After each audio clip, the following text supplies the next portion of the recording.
attract. Attract to yourself that which you desire. What you desire desires you. Or what you want wants you. And it's really coming to understand that there is an energy that will bring things to you, that will have things begin to show up. And this is not to say that you just put out your manifestation desire and then just sit around and wait for some huge magnet in the sky to just turn on and be facing towards you and have everything just go, there it is. There's an element of working with this divine universal force that is everywhere and a part of this divine essence. It is a divine creation. As you become more tuned into this divine consciousness, you begin to see that there's really a spiritual solution to every problem in your life. That the things that don't seem to be working, the problems that you may have, whatever they are, in relationships, in finances, in healing, and so on, that there is a solution in the physical plane that requires you to get up and do certain kinds of things and act in certain ways.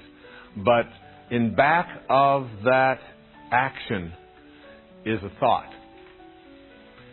And the same force or the same power that moves waves to particles, which is the act of creation, also moves your pictures or your thoughts into the world of form.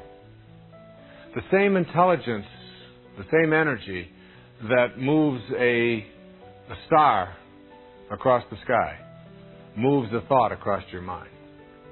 This energy, this attractiveness, this attraction, this pull towards you and realignment of your intention with divine purpose is something that we can't measure in the physical world the way we would like to be able to measure, the way we can measure ohms and watts and so on when we're talking about electricity.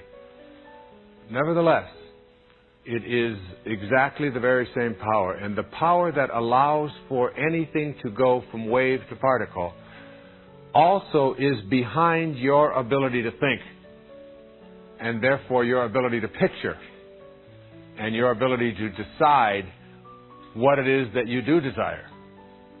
There is something inside of you that allows you to desire something. It isn't the desire I'm talking about.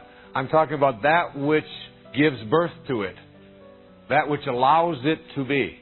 The analogy here is when you begin to take care of your body in a certain way and to treat it well, to give it plenty of water, to avoid toxins, to give it the rest that it needs, to nourish it with the proper vitamins and minerals, to give it the proper amount of exercise, to do the things that show that you are respectful of this garage that is housing your soul.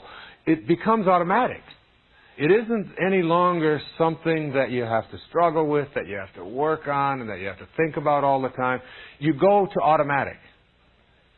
It's a lot like writing also, and creating, and painting, and music. You know, when Picasso was interviewed about his painting, and they asked him, how do you paint? He said, when I go into the studio, I leave my body and my mind at the door, the way the Muslims leave their shoes before they enter the mosque. And I just allow my spirit into that world. The spirit, this soul, this force that I have talked so much about in this whole entire program, is really a power of love that you feel in your heart. It isn't something that you process with your mind. But when you understand it and know that it is an energy that is working, that brings things into the world, into your world, realigns you, if you will, with what it is you'd like to create or have for yourself, you begin to cooperate. See, this divine intelligence will cooperate with you. But again, only if you feel that you're worthy, and only if you know that you and it are connected. The minute you sense any sense of separation, it shuts off. The minute you place an obstacle there, it will shut off.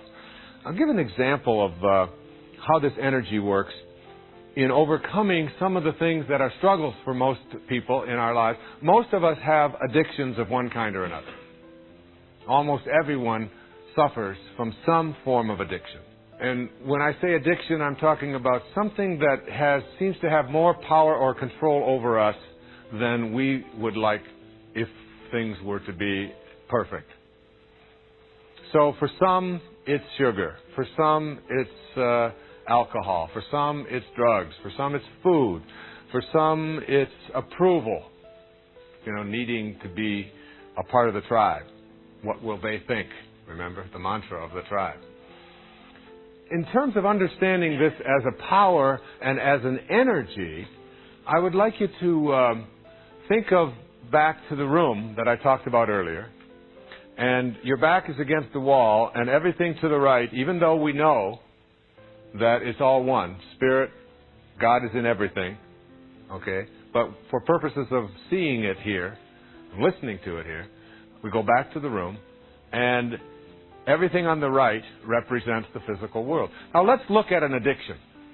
Something that owns us. There are three aspects to an addiction. This can be an addiction to money. This can be an addiction to power. Also anything at all. For many in our culture, it is to drugs and to alcohol. A problem that we are going to have to resolve, not with legislation, but with a new spiritual awareness. The only thing that ever has seemed to work for getting people off of addictions is AA, Alcoholics Anonymous, which has as its base spirituality, God.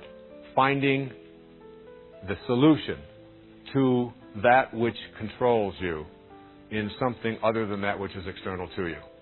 Finding it within yourself. And I speak from experience. Today I am a camel. A camel is an animal that starts his day out on his knees, and it ends its day on its knees. And it can go 24 hours without a drink. And there was a time when I didn't and I couldn't. And I played around with substances. And I played around with alcohol. And I drank it every day. Not enormous amounts. Never in serious trouble like DUIs and things like that. But just so that it was just a part of my daily life. And then I found as my life and my work moved more into a spiritual dimension, that it became less and less important to me. And I found that I was able to sort of notice it and observe it and no longer be attached to it. So that if you look at an addiction from everything to the right-hand side of your room in the physical plane, there are three aspects of it, all of which are in the physical domain. There is the craving, there is the craver, and there is that which is craved. And all of those are on the right-hand side of the room.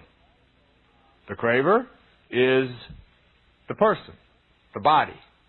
The craving is the thought, the image. I want that, I need that, I must have that. It's different from the craver. And that which is craved, which is external to me. The cocaine, the marijuana, the drugs, the sugar, the hot fudge sundae, the whatever it is. And it's all in the physical domain. And as long as you stay here in the physical domain and try to deal with it and get rid of it in your life, you are still trapped because you haven't gone to your source. The source is the way you transcend the duality of the physical plane.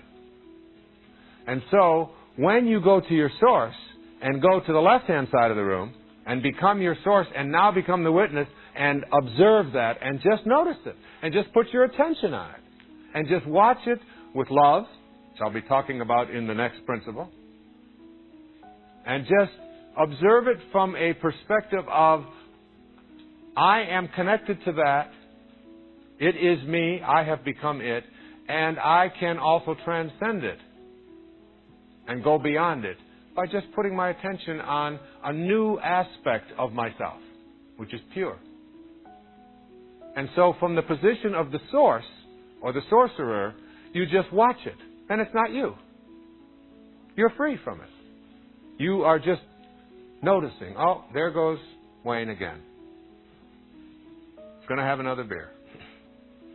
And he thinks he really must have this and all. But from the perspective of the witness, of the observer over here, you are pure love. Because that's what God is.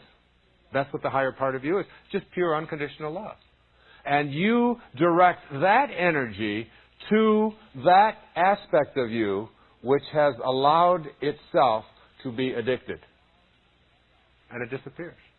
When I left those things behind many, many years ago in my life, it was as a result of saying and hearing a voice. And the voice said, "You've tried everything else. Now try me."